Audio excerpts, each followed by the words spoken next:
अस्सलामुअलैकुम viewers, welcome to students platform. Viewers, आज हम पढ़ेंगे MCM 301 के लेसन नंबर 16 को। तो आइए स्टार्ट करते हैं। इंट्रोडक्शन हमने पढ़ लिया।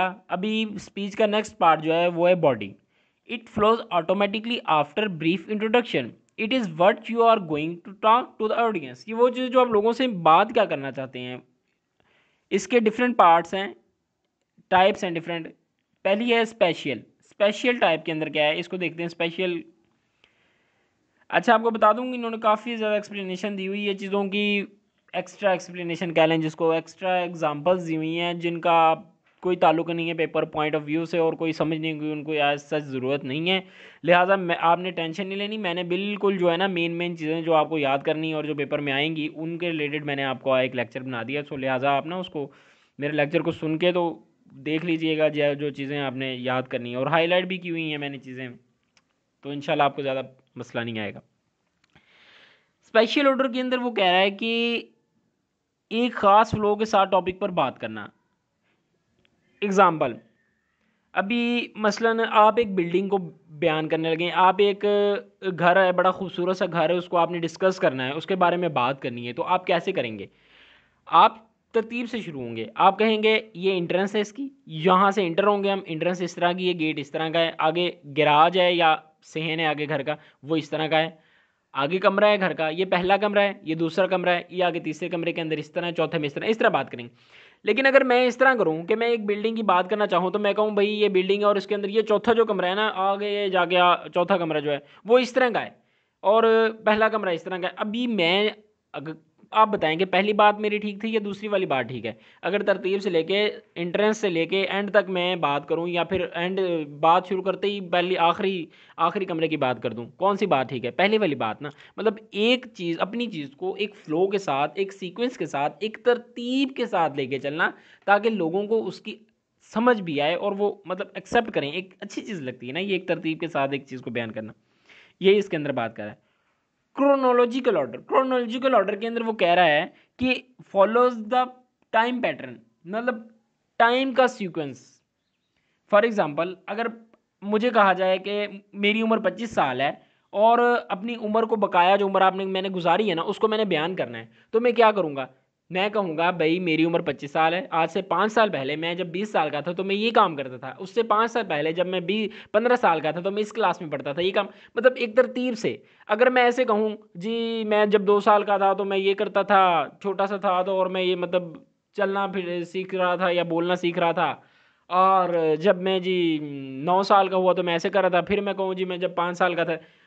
मतलब कोई साल कहाँ से उठा लूँ, कोई साल कहाँ से उठा लूँ? तो इस तरह जो दूसरे बंदे को खास समझ भी नहीं आएगी और एक इम्पैक्ट भी अच्छा नहीं जाएगा, इंप्रेशन भी अच्छा नहीं जाएगा। लिहाजा तरतीब से पहले 20 साल, फिर 20 से 15, 15 से 10 साल, इस तरह लेके चलूँ अगर, तो ये ज़्यादा चीज़ बेहतर रहेगी।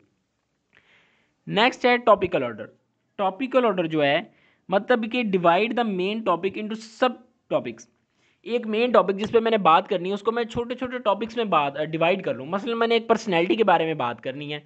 अब उस पर्सनैलिटी को अगर मैं लेके चलूँ जी, पर्सनैलिटी की बात शुरू कर दूँ, बेतरतीब सी बात शुरू करूँ, वो जी इस एजुकेशन उनकी ये थी, उन्होंने ऐसे ऐसे पढ़ा तो बड़े अच्छी शख्सियत थी, वो सियासी शख्सियत थे, इस तरह थे। इसकी बजाय अगर मैं डिवाइड कर लूँ, उनकी तालीम को एक अलग ग्रुप में कर लूँ, उनकी सियासी सरगर्मी कोई है, 2-3 डिफरेंट सरगर्मियाँ हैं, उनको अलग अलग टॉपिक नाम दे दूँ। उसके बाद जो मतलब कि उनकी शख्सियत को डिफरेंट पार्ट्स में डिवाइड करके फिर मैं लोगों के सामने बयान करूँ, तो ये चीज़ ज़्यादा समझ में आएगी उनके। लॉजिकल ऑर्डर के अंदर वो कह रहा है कि 4 चीज़ें हैं। Problem solution order. Problem solution order ये है कि डिफाइन द प्रॉब्लम। 3 चीज़ें इसके अंदर। पहले प्रॉब्लम को डिफाइन करूंगा, उसके बाद जितनी भी उसकी पॉसिबल सोल्यूशंस हैं वो बताऊंगा। उसके बाद मैं तीसरी बात में कहूंगा कि भाई मेरे नज़दीक सोल्यूशन में सबसे अच्छा सोल्यूशन ये है। ये तरीका है। आगे है cause and effect. Cause and effect मतलब कि बात का पहले कॉज बयान करना कि मसला क्यों आ रहा है, उसके बाद उसका इफेक्ट बयान करना कि मसला जो आ रहा है वो मतलब कि किस वजह से मसला आ रहा है, और उसके बाद इफेक्ट जो क्या मसला आ रहा है। मतलब मैं कहूँ कोरोना से ना, कोरोना एक बहुत बड़ी बीमारी है, बहुत बड़ा मसला है, एक वायरस है ये जी, ये एक कॉज है। और इफेक्ट आगे क्या है, इसकी वजह से लोग मर रहे हैं, ये इसका इफेक्ट आ गया। आगे डिडक्टिव ऑर्डरिंग है और इंडक्टिव ऑर्डरिंग है। डिडक्टिव को देखते हैं, मतलब कि पहले एक जनरल स्टेटमेंट देना, फिर उसके बाद एक स्पेसिफिक स्टेटमेंट दे देना। जनरल से स्पेसिफिक की तरफ। जनरल स्टेटमेंट ये है ना, मैं कहूँ कम्युनिकेशन के स्टूडेंट जो है ना, उनको उनकी कम्युनिकेशन स्किल्स अच्छी नहीं है, लिहाजा उन्हें चाहिए कि मीडिया की मदद से, सोशल मीडिया की मदद से वो अपनी कम्युनिकेशन स्किल्स को अच्छा करें।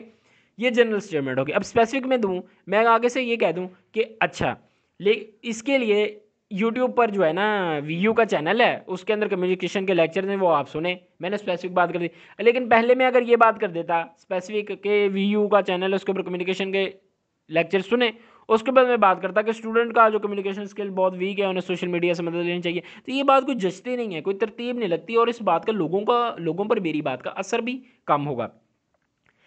इंडक्टिव इसके ऑपोजिट है, पहले स्पेसिफिक बात कर देना, फिर जनरल बात कर देना। मसलन मैं कहूँ मैंने एक तोता रखा हुआ है, और मेरे नेबर्स में बहुत से लोगों ने परिंदे रखे हुए हैं जो कि अम्यूज़मेंट का बायस है। मतलब पहले मैंने अपनी बात की, फिर दूसरे लोगों की बात कर दी। इससे जो है ना, मेरे जब मैंने अपनी पहले बात को अपने साथ रिलेट किया ना, तो इसका इम्पैक्ट लोगों पर ज़्यादा पड़ेगा इस चीज़ का। आगे है कंक्लूजन। कंक्लूजन के अंदर कह रहा है कि ये जो most important main important part of speech है, आखिरी पार्ट है स्पीच का, ये वो स्टेज है जब जो कि डिसाइड करती है कि आपकी बात का लोगों पर असर कितना हुआ है। कंक्लूजन जितना फोर्सफुल होगा, जितना स्ट्रॉन्ग होगा, उतना ही आपका रिजल्ट भी अच्छा आएगा, उतना ही पॉजिटिव रिजल्ट आएगा। इसके अंदर चीज़ें बयान की गई हैं। समरी के अंदर के डिफरेंट जो मेन पॉइंट्स हैं, उनको एक दफ़ा उनकी लिस्ट बना के उनको लोगों के सामने बता देना कि जी ये हमने मेन पॉइंट डिस्कस किए हैं। कोटेशन, स्टोरी और एग्जांपल, जाते हुए भी लोगों के सामने एक कोटेशन या कोई स्टोरी उनको सुना देना, ताकि उनके जो जहन है ना, मतलब वो अट्रैक्ट करती है ना स्टोरी बंदे को, लोगों को ग्रैब करना। स्टार्ट में तो ग्रैब करना ही है, जिस टाइम लोग वहाँ से उठ के जाने लगे उस टाइम भी लोगों को ग्रैब कर लेना, उनको हमदन गोश कर लेना। आगे स्टेटमेंट ऑफ पर्सनल इंटेंशन, इस तरह की स्टेटमेंट हो कि जो आपसे रिलेटेड हो और लोगों से भी रिलेटेड हो, मतलब कि लोग उसको पसंद करें। कॉल टू एक्शन, लोगों को कोई ऐसा काम दे देना जाते हुए कि आप लोगों ने भाई अपने ऑफिस में या घरों में जाके ये काम करना है। जो बंदे ने बात की, जो इस्लाह उनके लिए, इस्लाह के लिए ये जो उनकी अच्छी चीज़ बताई कि आप लोगों ने अब इसका इंप्लीमेंट करना है जाकर। गाइडलाइंस है कंक्लूजन की, गाइडलाइन की कैसी होनी चाहिए। कंक्लूजन जो है, word should be strong, word इस तरह के होने चाहिए लोगों को समझ भी आ जाएं और असर भी अच्छा करें। इस तरह की बात करें कि जो मैं कर रहा हूँ मैं खुद भी इस पर बिलीव करता हूँ, इस तरह बात करें। उनको प्लान में दें, उनको बताएं कि क्या करना है, और ऐसा करना है कि जो लोगों को एक्सेप्टेबल भी हो, इस तरह की चीज़ करें। तो ये व्यूअर्स, ये आपका आज का लेक्चर था। मैं उम्मीद करता हूँ कि आपको समझ आ गई होगी। घबराना नहीं है बिल्कुल भी आप लोगों ने, और जो मैंने बताया है बस उस पर आपने एक्ट अपॉन करना है, और जो इंशाल्लाह ताला आपका लेसन ईजी है, ये मुश्किल नहीं है। लिहाजा मिलते हैं नेक्स्ट लेक्चर में। टिल देन टेक केयर, अल्लाह हाफिज़।